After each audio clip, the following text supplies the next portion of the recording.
ini tadi kan ada kasus baru Bang tentang pembunuhan yang ada di daerah Cipayung.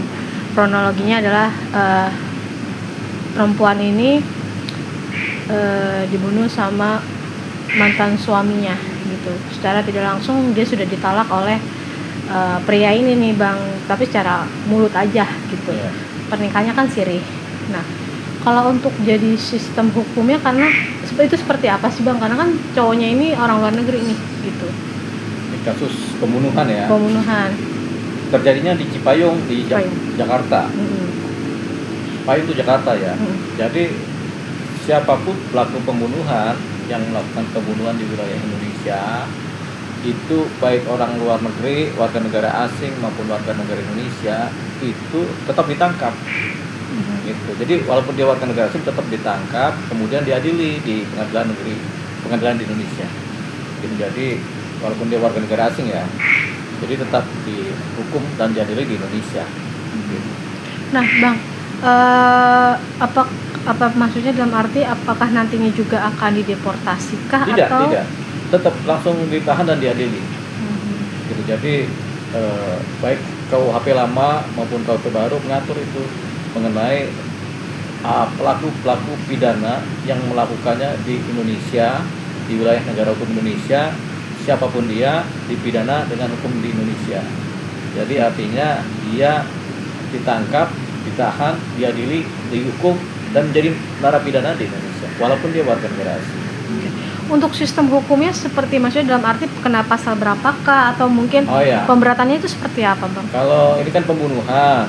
Kalau KUHP lama tuh pasal 338, 339, 340. Kalau KUHP baru itu pasal 458, 459, 460, 461, 462, seterusnya lah mengenai pembunuhannya. Tapi 458 yang tidak berencana dan 459 yang berencana. Jadi dia udah diatur oleh KUHP yang baru juga.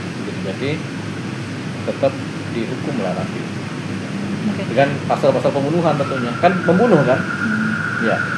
Nah ini kan bisa dibilang di lokasi tersebut pembunuhan berencana kah? Pembunuhan berencana kalau sudah ada gagang pacu, ada alat-alat yang diduga dipakai untuk membunuh, termasuk karpet juga untuk membungkus, tentunya ini bisa disebut sebagai sudah ada niatan membunuh. Dan pembunuhan ini pembunuhan berencana. Pembunuhan berencana berbeda dengan pembunuhan biasa. Pembunuhan berencana ancaman hukuman mati. Gitu. Nah, Bang, apakah ini jadinya untuk kasus ini bisa jadi pelajaran juga nggak sih buat warga negara asing gitu Bang? Maksudnya dalam arti ini kan dia menikah dengan orang Indonesia, statusnya kan belum menjadi WNI juga kan, padahal pernikahannya udah 7 tahun nih. Mungkin dari pemerintah apakah harus ada perbaikan-kah Bang? Karena kan sudah ada banyak korban yang seperti ini gitu Bang. Ya. Sebenarnya ini bukan dari pemerintah, ini sebenarnya kehati-hatian dari warga negara Indonesia. Menikah harus dicari mana yang bisa masuk akal, mana yang enggak. Menikah dengan warga negara asing boleh-boleh aja, resikonya juga ada. Begitu, karena nanti status hukumnya memang ada nanti anaknya kalau Indonesia jadi warga negara Indonesia. Tapi warga negara asing ketika menikah dengan warga negara Indonesia itu pada umumnya nanti mereka bisa mengkonversi menjadi WNI walaupun kadang-kadang lama begitu. Jadi tergantung dari niatan dari WNA. Nah, persoalannya kalau WNA ini tidak mau kemudian pindah ke warga negaraan, yang WNI tidak mau pindah ke wilayah WNA juga tidak mau. Tentunya ada satu hubungan suami istri di mana salah satunya adalah beda kewarganegaraan. Nah ini akan menjadi persoalan hukum di kemudian hari, baik terhadap anak, baik terhadap hubungan ini statusnya bagaimana. Nah perkara yang di Cipayung ini kan pembunuhan. Si WNA-nya ini orang dari Irak kalau nggak salah ya. Irak ya. Kemudian status nikahnya juga nggak jelas, menikah siri, jadi tidak tercatat dimanapun juga. Jadi kita anggap ini satu hal yang patut disayangkan. Nah, kalau ada konflik dalam keluarga yang seperti ini, timbullah persoalan hukum baru. Nah, untungnya Indonesia itu menganut sistem hukum di mana pelaku pidana siapapun juga yang melakukan pidana di Indonesia adili dengan hukum yang ada di Indonesia. Jadi walaupun dia WNA tetap dia sama di hukumnya berdasarkan KUHP yang baru nanti. Nah, Bang, apakah status seseorang WNI ataupun WNA begitu Bang? Maksudnya dalam arti kayak ini kan orang asing nih, tetapi kan bisa dibilang udah tinggal di Indonesia cukup lama 7 tahun, itu bukan Iya. waktu yang sebentar. Ya. Pak, berarti untuk setiap kasus ini prosesnya akan berbeda-beda atau mungkin kalau kayak pembunuhan ya sama aja tetap dipidana gitu, atau mungkin kayak kasus yang lain seperti apa gitu mungkin Ya sama aja kasusnya, tetap diproses di hukum Indonesia dengan prosedur hukum yang ada di Indonesia. Jadi nggak ada yang berbeda-beda. Pelakunya WNI atau WNA pun tetap aja diproses berdasarkan hukum yang berlaku di Indonesia. Tetap aturannya adalah KUHP yang baru yang dipakai. Nah, berarti bisa dibilang ini sudah dipastikan bahwa nantinya kemungkinan ada hukum mati atau bagaimana nih Bang? Ya, kalau ancaman hukuman terhadap pembunuhan berencana, ancaman hukuman mati atau seumur hidup atau selama-lamanya 20 tahun. Jadi kita lihat kalau biasanya hukuman berencana pidana berencana itu, pembunuhan berencana itu ancaman hukumannya hukuman mati. Jadi nanti dilihat hakim memutuskan seperti apa. Gitu. Tapi kan orangnya juga sudah tertangkap kan? Sudah tertangkap. Sudah, biar diproses secara hukum. Atau disayang memang yang begini-begini terjadi di wilayah Indonesia. Apa memang karena mungkin masyarakat Indonesia sendiri atau warga Indonesia sendiri minim pengetahuan seperti itu kah atau? Ya sebenarnya udah pada ngerti. Cuman karena cinta kan nggak bisa diapa-apain juga. Kadang kita cinta sama warga negara asing, kadang kita cinta sama orang Inggris, namanya cinta kan nggak bisa diapa-apain juga. Atau mungkin ada aturan yang harus dirubah Bang, misalkan kayak harus menikah secara sah dulu kah? Jadi setidaknya Aturan ada. itu nggak pernah ketat kalau aturan perkawinan itu, karena perkawinan itu dasarnya juga beda-beda kan.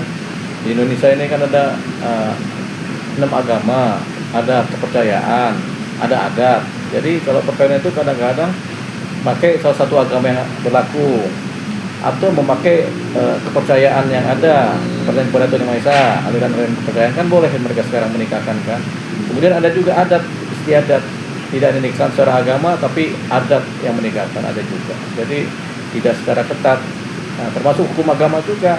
Kalau yang Kristen kadang cuma pemberkatan aja atau sudah menikah aja, tapi pemberkatan dulu belum dicatatkan ke catatan sipil. Kalau yang Muslim dinikahkan dulu, tapi belum juga dicatatkan di KUA atau pakai nikah siri dulu. Kadang-kadang nikah siri aja seterusnya. Dan kalau zaman-zaman 1970-an itu banyak sekali terjadi. Begitu, pernikahan yang tidak pernah dicatatkan dalam catatan sipil maupun dalam KUA itu banyak sekali terjadi.